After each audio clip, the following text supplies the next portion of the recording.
Assalamualaikum warahmatullahi wabarakatuh. Sebelumnya, perkenalkan nama saya Muhammad Zainal Arifin dengan NIM 53114200022 dari Prodi Teknik Elektro Angkatan 2020 Fakultas Teknik. Di sini saya akan mempresentasikan mengenai artikel yang telah saya resume dengan judul Improving Power Quality by Smart Load.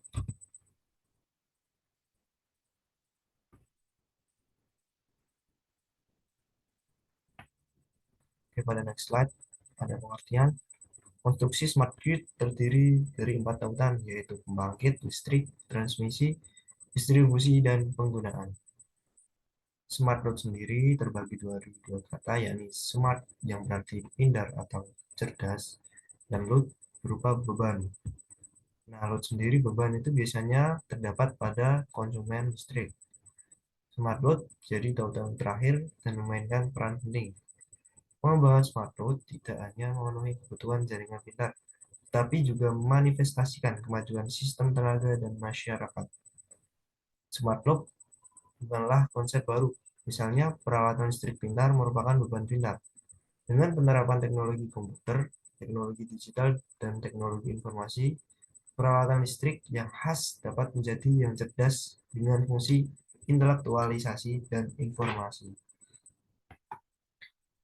Peralatan listrik, terutama yang besar dan penting, akan menjadi beban pintar dengan penerapan teknologi di atas.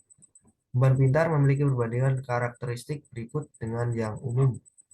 Yang pertama yaitu kontrol jarak jauh, di mana beban dapat dikontrol dari peralihan otomatis berdasarkan jaringan. Yang kedua, menjalankan status pemeriksaan. Status berjalan dapat diperiksa secara otomatis. Hal ini dapat dikatakan juga dengan memonitoring dan diumpamakan kembali ke departemen terkait berdasarkan jaringan, sehingga departemen dapat mengetahui status beban untuk sementara waktu. Yang ketiga, pemeriksaan kualitas daya, tegangan lorot, ketidakseimbangan tegangan tiga fase, dan lain-lain. Dapat diperiksa ketika kualitas daya tidak dapat memenuhi kebutuhan beban. Informasi diunggah dan daya dipotong untuk menjamin keamanan beban. Oke, next slide. Pengaruh beban terhadap kualitas daya. Pada satu aspek, menjalankan jaringan daya aman dan stabil dipengaruhi agar beban menjadi lebih kompleks dan beragam. Di sisi lain, beban yang sensitif membutuhkan kualitas daya yang sempurna. Ada tiga aspek yang mempengaruhi kualitas daya. Salah satunya adalah kesalahan internal Departemen Catu Daya. Atau kalau di Indonesia dapat dikatakan dari PLN. Lainnya adalah gangguan eksternal. Final adalah beban. Jadi beban merupakan salah satu faktor yang mempengaruhi kualitas tenaga. Perubahan kualitas daya yang dilakukan oleh beban sebagai berikut. Yang pertama, posisi beban. Yang kedua, memuat mulai. Yang ketiga, beban non-linearitas. Yang keempat, beban yang mengejutkan. Untuk beberapa gangguan yang disebabkan oleh pada daya, yaitu yang pertama ada supresi harmonik. Harmonik sendiri disebabkan oleh beban non-linearitas. Waktu peralihan untuk beban secara stokastik, sementara untuk yang pintar itu bisa dikontrol. Tentunya ada waktu peralihan terbaik untuk beban dalam membuat arus saluran optimal, bahkan lebih baik dari sebelumnya. Ketika beban belum beralih, harmonik dapat ditekan tanpa meningkatkan peralatan apapun. Jika beban dialihkan pada waktu terbaik, kualitas daya ditingkatkan dan beban menjadi cerdas. Multi harmonik model sumber ditampilkan sebagai gambar di samping. Invertor terhubung pada 0,002 S dan 0,008 S. Dikendalikan oleh saklar. Saklar sendiri biasanya menggunakan MCB. Data distorsi harmonik total THT dari arus fase C dan laju harmonik utama ditampilkan sebagai tabel 1 dan tabel 2. Oke, pada tabel 1 dapat kita lihat THT-nya 1,50%, second harmonik 1,18%, harmonik yang ketiga 0,56%, yang keempat 0,39%, yang kelima 0,25%, yang ketujuh 0,15%, dan yang terakhir 0,11%. Pada tabel kedua juga dapat kita lihat THD-nya 1,70%. harmonik kedua 1,41%, yang ketiga 0,58%, keempat 0,40%, kelima 0,25%, ketujuh 0,20%, yang ke-11 0,14%. Jelas bahwa kualitas saat ini berbeda jika inverter terhubung ke jaringan pada waktu yang berbeda. Kesimpulannya, sama ketika beban dipotong dari jaringan, bagaimana cara mendapatkan waktu terbaik? Pertama, survei dan hitung THD dari arus garis. Kemudian, simulasikan situasi bahwa beban terhubung atau terputus dari jaringan. Waktu peralihan terbaik dapat ditentukan dengan menganalisis data simulasi. Oke, pada next slide, kita dapat melihat gangguan yang kedua yaitu menghindari tegangan lorot. Peralatan seperti komputer, motor pengatur kecepatan frekuensi variabel, kontrol logis yang dapat diprogram, PLC, dan lain-lain tidak akan bekerja secara normal dengan tegangan lorot. Ada dua alasan yang dapat menyebabkan tegangan lorot. Salah satunya adalah hubung singkat yang terjadi pada sistem. Yang lainnya adalah motor induksi awal. Motor induksi awal sendiri itu dapat kita lihat pada sistem pembangkitan yaitu pada generator. Model motor induksi awal ditampilkan sebagai gambar di samping. Setelah menghidupkan motor, arus stator meningkat dan arus impedansi sistem Z juga meningkat. Kemudian tegangan Z meningkat dan tegangan VCC turun. Tegangan lorot terjadi jika arus beban lain kecil, pengaruh penurunan tegangan akan jadi rendah. Jika tidak, pengaruhnya akan kecil bahkan tidak ada. Motor dapat menilai apakah penyadapan tegangan serius akan terjadi setelah menghubungkan satu beban dengan mensimulasikan situasi jika motor adalah beban pintar.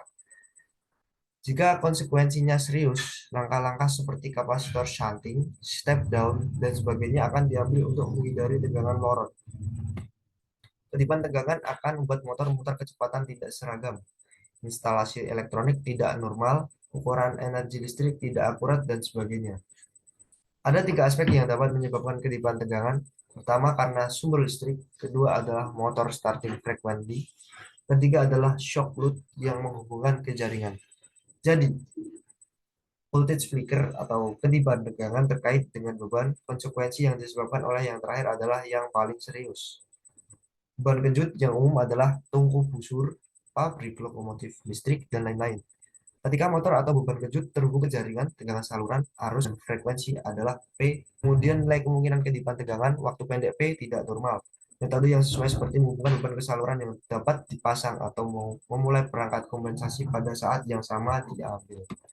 Kemudian berikutnya adalah mengurangi unbalance tiga fase.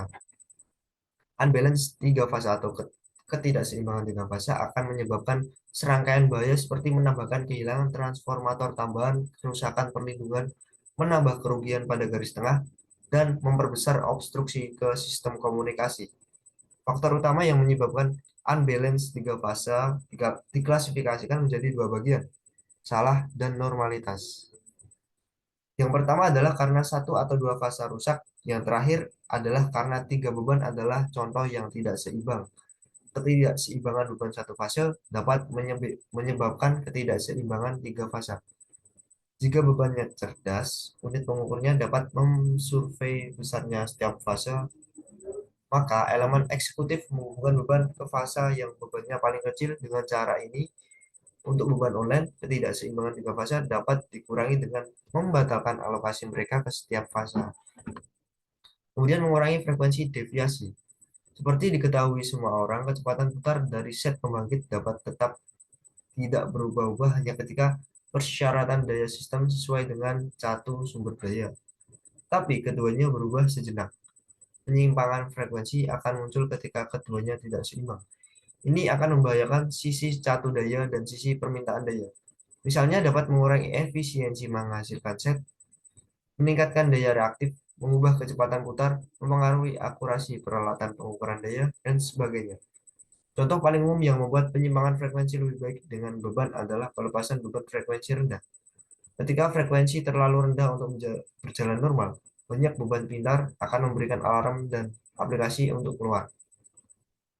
Tetapi, semua beban ini berhenti berjalan tidak mungkin. Pusat pengawasan akan melakukan analisis dan prioritas sintesis sesuai dengan karakter dan sifat beban dan struktur garis untuk memastikan beban mana yang berhenti berjalan. Dengan cara ini, penyimpangan frekuensi dapat distandarisasi dan kerugian pengguna dapat minimal paling sedikit.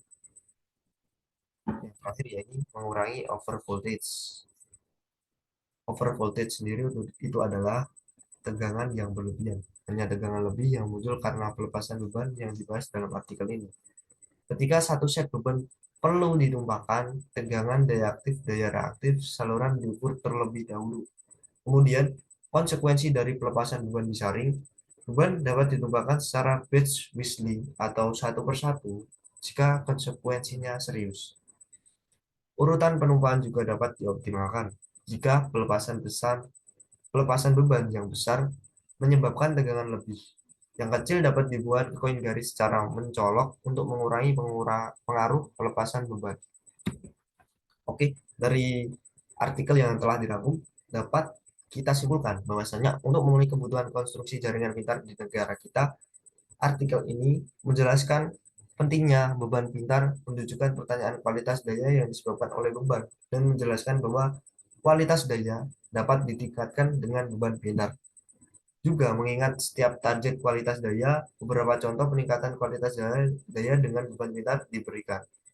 Contoh-contoh ini diharapkan dapat diterapkan di smart grid. Oke, sekian presentasi dari saya. Apabila ada kekurangan, saya mohon maaf. Terima kasih. Wassalamualaikum warahmatullahi wabarakatuh.